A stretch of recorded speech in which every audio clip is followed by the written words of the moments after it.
দপ্তর এবং সংখ্যালঘু বিষয়ক ও মাদ্রাসা শিক্ষা দপ্তরের অধীনস্থ ধর্মীয় শ্রেণীবিন্যাসের ভিত্তিতে প্রদত্ত সহায়তামূলক প্রকল্পসমূহ বন্ধ এই মাস চলবে, পরের মাস থেকে এটা বন্ধ করা হচ্ছে। যারা সিএ এর জন্য অ্যাপ্লাই করেছেন ইন প্রসেস তারা অন্নপূর্ণার ভান্ডার পাবেন।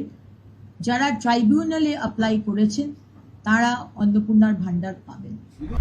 প্রথম হচ্ছে নারী ও শিশু উন্নয়ন এবং সমাজ কল্যাণ বিভাগের অধীনস্থ অন্নপূর্ণা যোজনা প্রকল্পের নীতিগত অনুমোদন।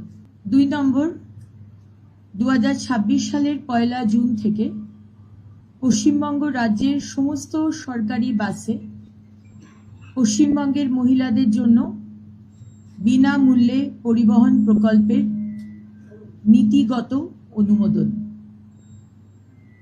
3 নম্বর, রাজ্য সরকারি কর্মচারী এবং বিধিবদ্ধ সংস্থা, বোর্ড, নিগম, স্থানীয় সংস্থা, শিক্ষা প্রতিষ্ঠান ইত্যাদি কর্মচারীদের বেতন কাঠামো সংশোধনের লক্ষ্যে 7তম রাজ্য বেতন কমিশনের গঠন। নেক্সট, তথ্য ও সংস্কৃতি বিষয়ক দপ্তর এবং সংখ্যালঘু বিষয়ক ও মাদ্রাসা শিক্ষা দপ্তরের অধীনস্থ ধর্মীয় শ্রেণী বিন্যাসের ভিত্তিতে প্রদত্ত সহায়তামূলক প্রকল্পসমূহ বন্ধ এই মাস চলবে, পরের মাস থেকে এটা বন্ধ করা হচ্ছে।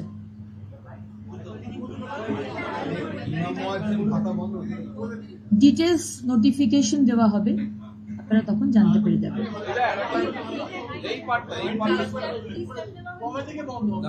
তথ্য ও সংস্কৃতি বিষয়ক দপ্তর এবং সংখ্যালঘু বিষয়ক ও মাদ্রাসা শিক্ষা দপ্তরের অধীনস্থ ধর্মীয় শ্রেণীবিন্যাসের ভিত্তিতে প্রদত্ত সহায়তামূলক প্রকল্পসমূহ বন্ধ এই মাস চলবে, পরের মাস থেকে এটা বন্ধ করা হচ্ছে। ডিটেলস নোটিফিকেশন দেওয়া হবে, আপনারা জানতে পারবেন।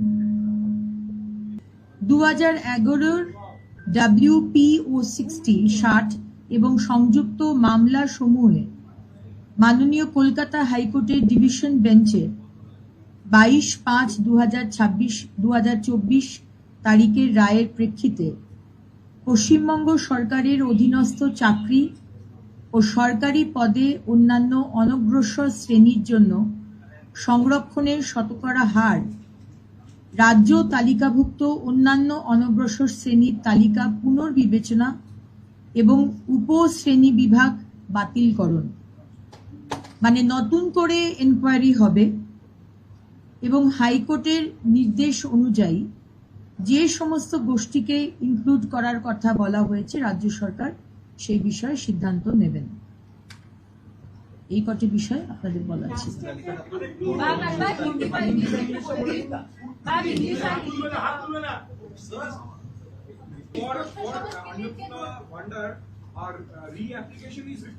Yes, re-application is not required.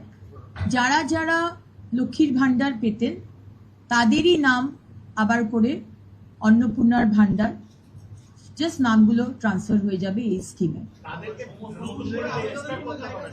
না, ডাইরেক্ট ব্যাংক ট্রান্সফার হবে এবং যারা পাননি আমরা খুব শীঘ্রই একটি পোর্টাল শুরু করতে চলেছি, সেখানে তারা যারা পাননি এতদিন তারা অ্যাপ্লাই করবে।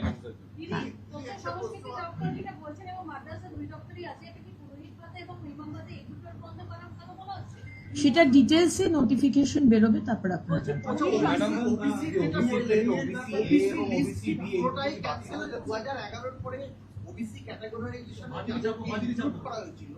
সেই লিস্টটা তো হাইকোর্ট বলেছিল ওটাই ক্যান্সেল করে নতুন করে এনকোয়ারি কমিশন বসিয়ে তৈরি করতে, সেইটাই কি করা হলো? পুরো লিস্টটাই কি ক্যান্সেল করা হলো না? তারপরে তো আজকে হাইকোর্টের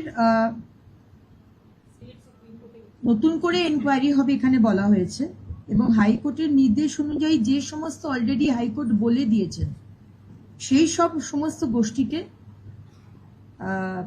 রাজ্য সরকার সিদ্ধান্ত নেবে এবং তাদেরকেই আবার ইনক্লুড করবে। ডিটেলস যাচ্ছে না। যাদের নাম এখনো ডিটেক্ট তারা কি এই সমস্ত পরিষেবার জন্য আবেদন করতে পারবেন? যারা সিএ এর জন্য অ্যাপ্লাই করেছেন ইন প্রসেস তারা অন্নপূর্ণার ভান্ডার পাবেন। যারা ট্রাইব্যুনালে অ্যাপ্লাই করেছেন তারা অন্নপূর্ণার ভান্ডার পাবেন। যদি সেভেন্থ পে কমিশন হলো, একটা বড় প্রত্যাশা ছিল যে ডিএটাও আজকে নিয়ে আলোচনা হবে এবং এটাও আগের দিন থেকে একটা বিয়ে হয়েছিল। অবশ্যই আলোচনা হবে, কিন্তু আজকের ক্যাবিনেট মিটিং এ ওই এজেন্ডাতে ছিল না। ডিএ দেওয়া নিয়ে একটা প্রতিশ্রুতি ছিল যে আজকে ডিএ বকেয়া ডিএটা বলছি আরেকটা বিষয় হবে ওটা। দিদি এখন যে ইমিডিয়েট যে বিষয়গুলো রয়েছে, 1 জুন থেকে আমাদের অন্নপূর্ণার ভান্ডার চালু করতে হবে আমাদের প্রতিশ্রুতি অনুযায়ী।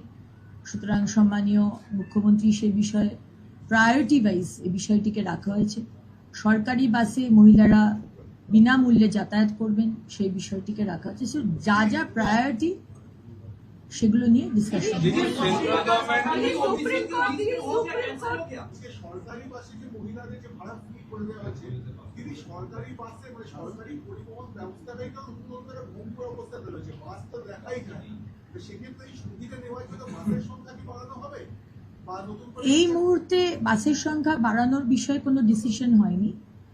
যা যা সরকারি বাসের কাঠামো রয়েছে, ইনফ্রাস্ট্রাকচার রয়েছে, সেটি আমরা ব্যবহার করব। এবং আপনারা জানেন যে জুন মাসে আমরা বাজেট পেশ করতে চলেছি, তারপরে অবশ্যই এটা আমাদের মাথায় আছে। এবং মাননীয় মুখ্যমন্ত্রী এটাও বলেছেন কিছু নতুন ইলেকট্রিক বাসেস আমরা নেব।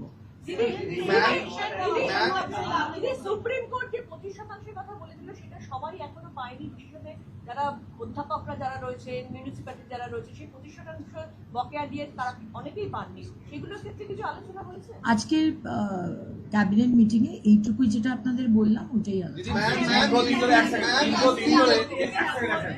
দীর্ঘদিন ধরে অনেক কেন্দ্রীয় প্রকল্প আটকে ছিল। তার মধ্যে একটি হচ্ছে জল জীবন মিশন। সেই তাখানে একটি ছিল যে রাজ্যের সঙ্গে এমওইউ করতে হবে। সেই এমওইউটা কি সই হলো বা হচ্ছে বা এরকম? মাননীয় মুখ্যমন্ত্রী বলে দিয়েছেন, যারা যারা আজকে মিটিং এ ছিলেন, চিফ সেক্রেটারি, হোম সেক্রেটারি এবং advisor to the honourable CM এবং আমরা 5 জন মন্ত্রী, প্রত্যেকটি আমাদের কেন্দ্রের যোজনা আমরা শুরু করতে চলেছি এবং প্রত্যেকটি দপ্তরে কোন কোন আমাদের সেন্ট্রাল গভর্নমেন্ট স্কিমস এতদিন বন্ধ করে রাখা হয়েছিল আমরা ইমিডিয়েটলি সেগুলো চালু করার নির্দেশ মাননীয় মুখ্যমন্ত্রী দিয়ে দিয়েছেন।